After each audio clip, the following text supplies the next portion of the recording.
Welcome back, Bantwana Benkosi. We now turn to East Africa, Nairobi.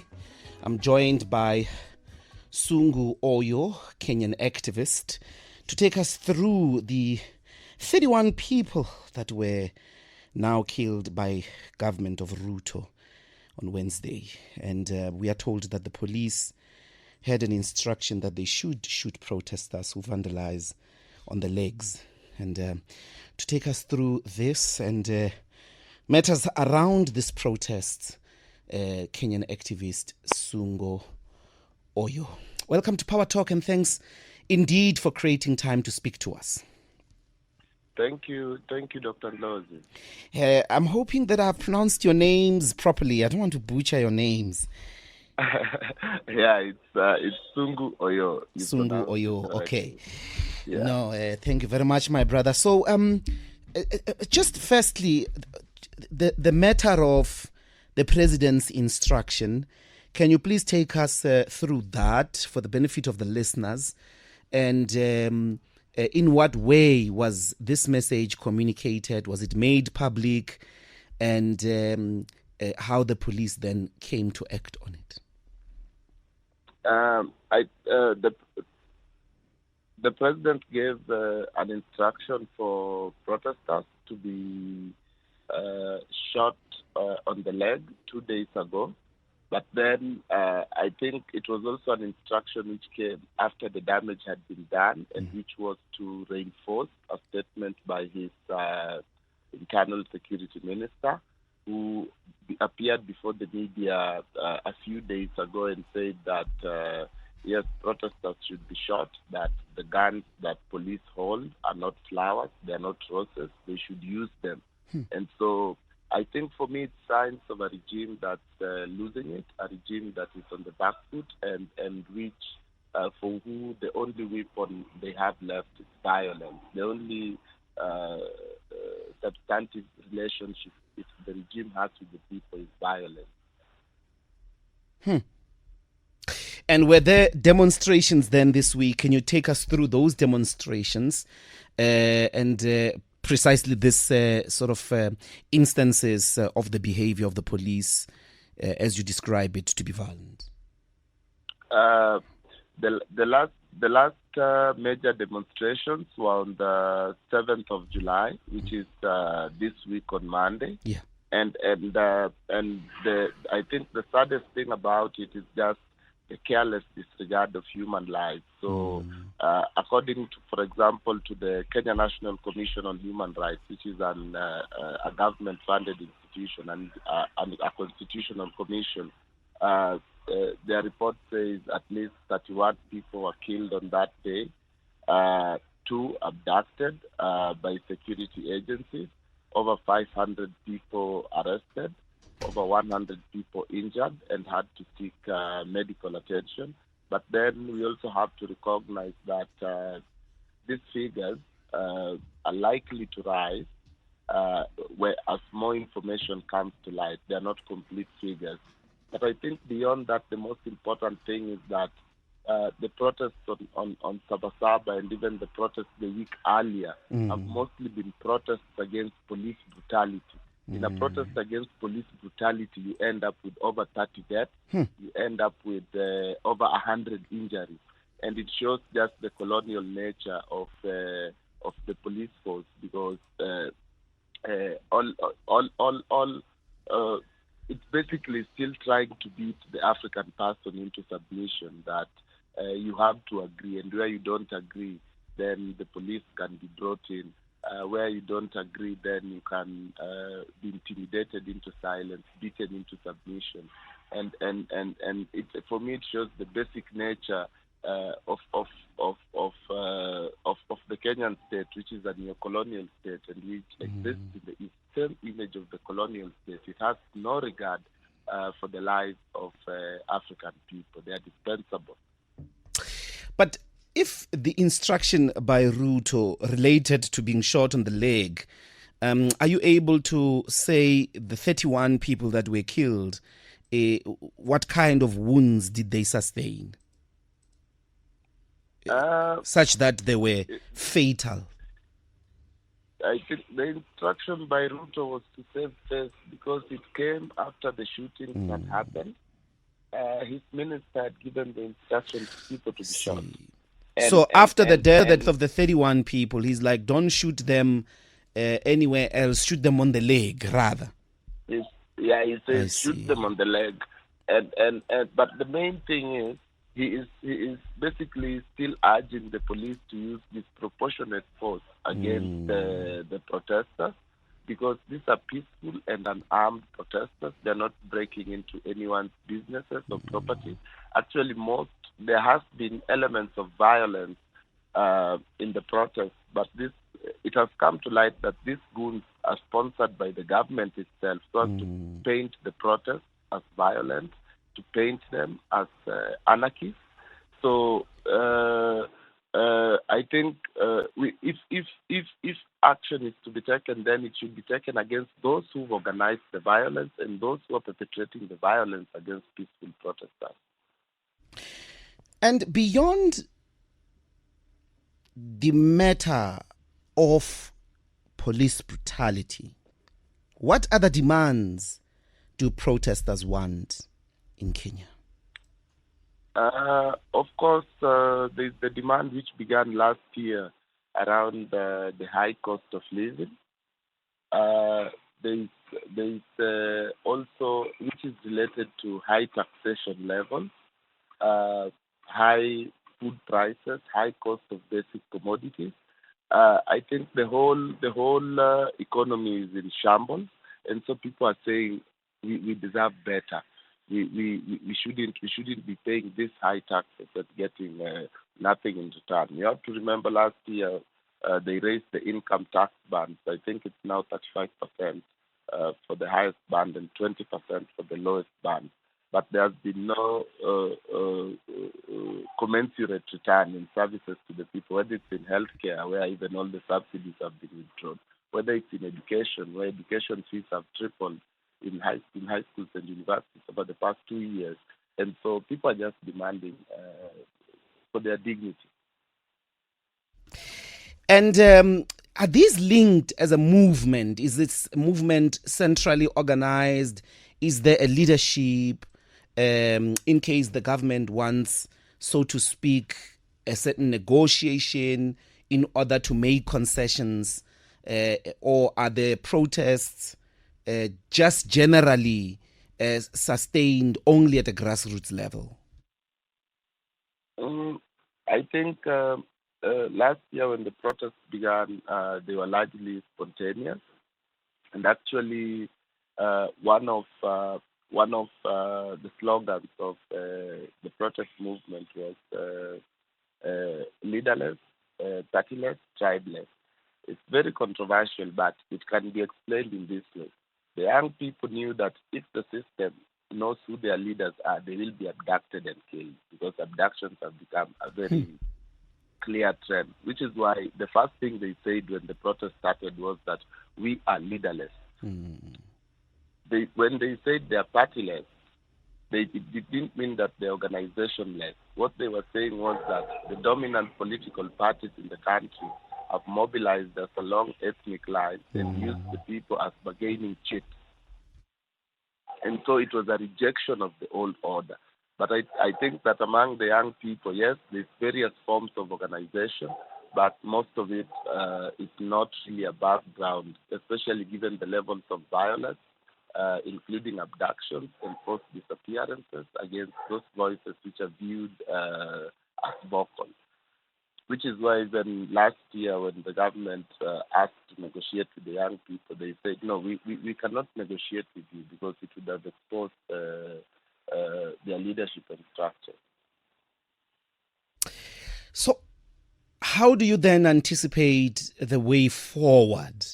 It seems to me it's a tricky situation, obviously. Showing your face, you end up in prison or killed. But revolutions precisely demand that type of participation regardless of such a risk. I'm wondering, how do you anticipate, to constitute a way forward? For instance, if Mr. Ruto were to tomorrow step down, Parliament gets dissolved and all of that, what would be the alternative that is satisfactory to the protests?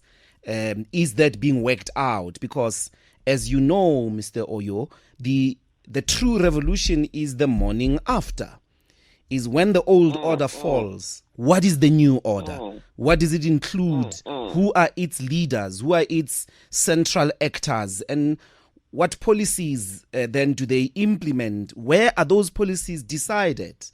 Do they include the same deliberation of democratic participation that you are saying is not part of the old order?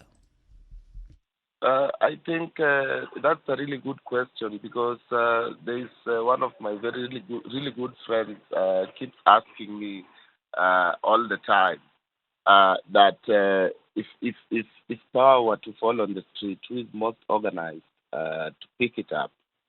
And I think that is a question which any revolutionary process must be prepared to answer, the question of the morning after.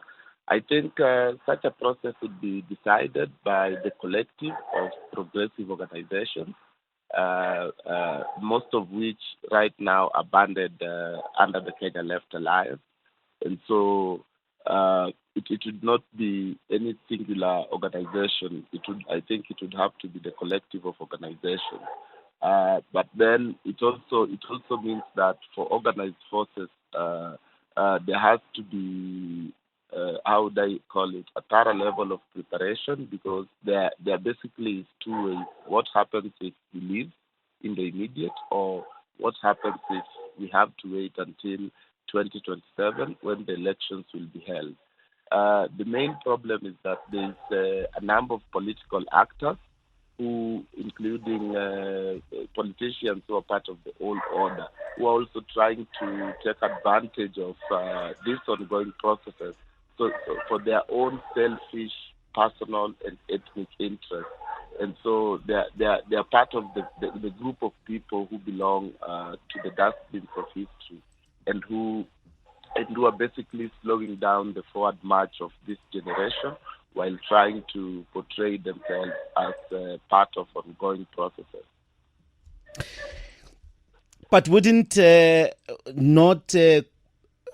okay, so let's say you want the old order gone. Are you able then to describe for us, because the next elections include these political parties you say are part of the old order, what would the new order look like? I think the new order is a collection of people and organizations coming together to demand for that promise which was deferred even right from the 60s when we got our independence, the promise of peace, the promise of having a more just society, a more dignified society, which means addressing the national questions, whether it's the land question, whether it's the question of youth unemployment, whether it's the question of how the education system, the healthcare system, all these basic needs, including housing. And I think it would largely comprise many young people, but that does not mean that it is also exclusionist in terms of age, because I think we have a lot of people who are not young who live in this country and this state who also exhibit progressive ideas. But it's basically to bring together all those who think that we deserve better, that we deserve a better society, that we deserve more, that we should be treated with dignity, we should be treated with respect, and banding together to form a progressive force, a progressive political instrument which can move us through an electoral process. But if you are rejecting the old order, where will you source the actors, the new actors, who will be able to bring about this new order? Sorry, I didn't. Yeah. If you are rejecting the existing political formations, where will you source the political actors that will introduce this new order once or if the political parties of the old order were to fall? Is the new order inclusive of new political parties, or it is just direct elections of people? And how do you guarantee that whoever is elected are individuals committed, as it were, to this new order that you're speaking about? That is a really good question, because human beings can also sometimes display Machiavellian tactics. I think in this new dispensation, basically, it's to first band together those who think that we need a new society, we need a new Kenya. There's progressive organizations, progressive movements, and even progressive parties, which have been working together for some time. And so I think that provides a starting base. But from among the masses, I think when we speak of the new order, it's especially talking of the young people who, for instance, we have to remember that in the last election, those who voted for Ruto, who won the election, were less than those who didn't vote.